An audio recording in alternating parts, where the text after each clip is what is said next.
ዳጊ ወይዘሮ ገነት እናት እንደሆነች አወቀ።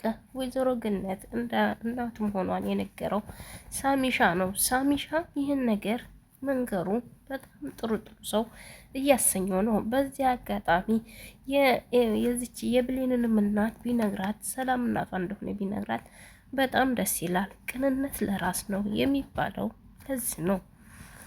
ሳሚሻ ጥሩ ሰው እያሰኘው ነው። ከአሁን በኋላ የሚያደርጋቸውን ነገር እያስተካከለ ይመስለኛል። አሁን ይህንን ገነት የዳጊ እናት መሆኑን ተተናገረ። ዳጊና ብሌን በፍቅር አይታዩም። ምክንያቱም እህትና ወንድም ሆኑ እኮ ከዚህ በኋላ እንዴት ነው እህትና ወንድም ሆኖ ወደ ትዳር ዓለም የሚገቡት? ፍቅራቸውን እዚህ ጋር ስለሚያቆም ብሌንን የማግኘት አቅሙ በጣም ሰፊ ይሆናል። ሳሚሻ በኃይሉ አሁን ኪሳራ ውስጥ እንዳለ ያስታውቃል። ሁሉም ሰው ከዳው። በኃይሉን ቃልም ለማሳሰር ደረጃ ደረሰችው። ሚስጥሩን አደባባይ አወጡበት። ሳሚሻም እንደታወቀው እሱን ፈርቶታል። ተሰላም 300 ሺህ ብር ለአልማዝ ተቀብሎ 200 ሺህ ብር ለአልማዝ ሰጥቶ 100 ሺህ ብሩን ወደ ኪሱ ማስገባቱን ቃል አውቃለች።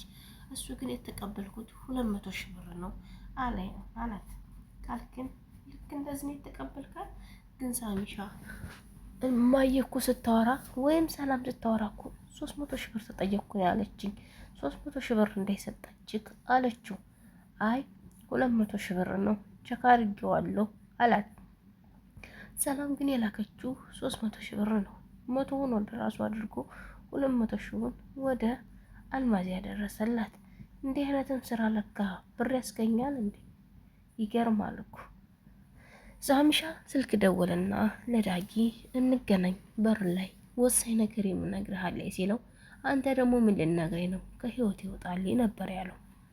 ሳሚ ግን ዳጊ አሁን ካልመጣህ መቼም ላገኝ ብትለኝ እንደማንታገኘኝ እርግጠኛ ነኝ። ናወጣ ልቅ አለው። ዳጊም ምን ሊነግረኝ ነው? ምን ስራ ሊለኝ ነው? ወንጀል ሊያሰራኝ ነው ብሎ ደንግጦ ወጣ። ሲወጣም ሊነግረው ቀረብ ሲል ምን ፈልገኝ ነው? እኔ ወንጀል አልሰራለህም። እናቶችን መበደል፣ ሴቶችን መበደል ስራ ስር ያከልከኝ አልሰራም አለው። ሳሚ ለዛ አይደለም የጠራውክ፣ እናትህ ማን እንደሆነ ልነግርህ ነው አለው። እናቴ ማናች? ልትዋሸኝ ነው? እንደ በፊቱ ልትዋሸኝ ነው? ግን ታያለክ ሳሚ፣ መጨረሻህን ታያለክ እየዋሸኸኝ ከሆነ አለው። ሳሚም ለዋሻህ አይደለም፣ ግን እናትህ ግን እንደነገርኩክ እናቴን ብለህ እንዳትነጋገራት ዝም በል። በኃይሉ እናትና ልጅ መሆናችሁን ካወቀ ይገላችኋል፣ አንተንም እናትህንም አለው። እሱም እሻለ፣ ግን ማናት እናቴ አለው። እሱም ገነት ናት እናተ ሲለው በጣም ደነገጠ። ገነት የኔና እናት? ሳሚ እየቀለድክ አይደለም ቢለው፣ አዎ እየቀለድኩ አይደለም፣ እኔ ድሮም ልነግርክ ነበረ፣ ግን የሆነ ነገር ይሰማሃል። ሲገናኙ ሁሌም ይጠያየቁና እናትና ልጅ መሆናቸውን ያውቃሉ ብዬ አስቤ ነበር። እናንተ ግን ስላሳለፋችሁ ህይወት አትጠያየቁም፣ ሰላምታ ብቻ ነው አለው። አዎ ግን ሳያት ልቤ ድንግጥ ይላል። ግን እኔ አልነገርኳትም፣ አልጠየቅኳትም። የት እንድታደኩና የት እንደተወለድኩም አልነገርኳትም። እናቴም እንደጠፋችኝ አልነገርኳትም አለው። እንግዳስ ከዚህ በኋላ ገነት እናትህ ናት፣ ብሌንም እህትህ ናት፣ ተንከባከባት ብሎ ጥሎ ሄደ። ዳጊ እንዴ ሳሚ፣ እኔ የውሸት ገነት እናት ይሆናለት ብሌንን እንዳላገባት ወይም እንዳላፈቅራት ፈርቶ ነው እንዲህ ያለኝ ብሎ ሸክ ገባው።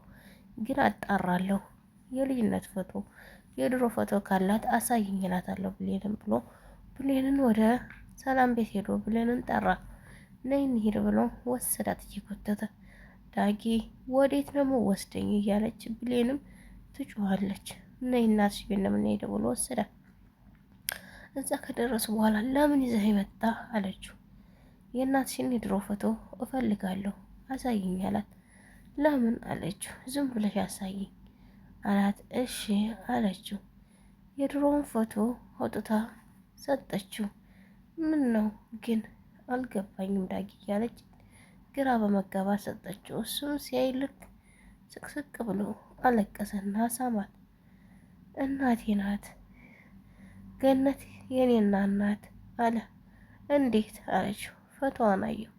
የኔ እናት ናት አለ። እንዴ ፈቶዋን አየክ እና በምን እናትክ መሆኗን አወቅ አለችው። ስልኩን ከፍቶ ስልኩ ላይ ያለውን ፎቶና ያንን ፎቶ ሲያስተያይላት ብሌንም ደነገጠች። እንዴ እስከ ዛሬ ታዲያ ለምን አልጠየቅክም?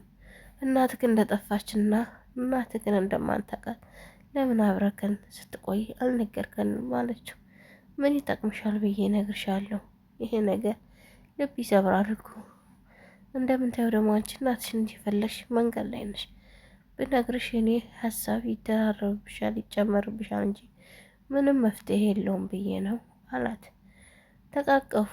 እህትና ወንድም ሆን በቃ ደስ ይላል እየተባባሉ ሁለታቸው ፍቅራቸውን ገልጠው ገነት እስር ቤት ሄደው አይተው ገነት ሲሄድ ደግሞ ልጆቼ መጣችሁ ነው ያለችው። ገነት ጥሩ ሰው ከመሆኗ የተነሳ ሰው ስትጠራ እንኳ ክብር አላት። ሁላቸውንም ልጆች ነው ምንትለው፣ ትልቅም ከሆኑ እናቶች ነው ምንትለው። አያችሁ በጣም ደስ የምንትል ንጹህ ሴት ናት ገነት። ንጹህ ሴት ማለት እንደሷ ያለ ነው። እና የቃል ጓደኛም እቤት ድረስ መጣች። ቃል ጓደኛ ደግሞ ቤት ድረስ መጣ ቃልን አስፈራራቻት። እዚህ ቤት አብረሽ ካላኖርሽ ሚስጥርሽን አውጥቼ ለሰላም እንደምናገር ወቂ ብላ አስፈራራቻት። ገንዘብ የፈለግሽውን ልስጥሽ ከዚህ ቤት ውጭልኝ ብትላትም ልጅቱ ፈጽሞ ከዚህ ቤት አልወጣም አለች። እዚህ ነው የምንሆነው፣ እዚህ እንድኖር ብቻ ሰላምን ንገሪልኝ፣ እዚህ ድርቅቅ ብዬ መኖር እፈልጋለሁ ብላ አለቻት። ቃልም ግራ በመጋባት ለሰላም ሌባ ናት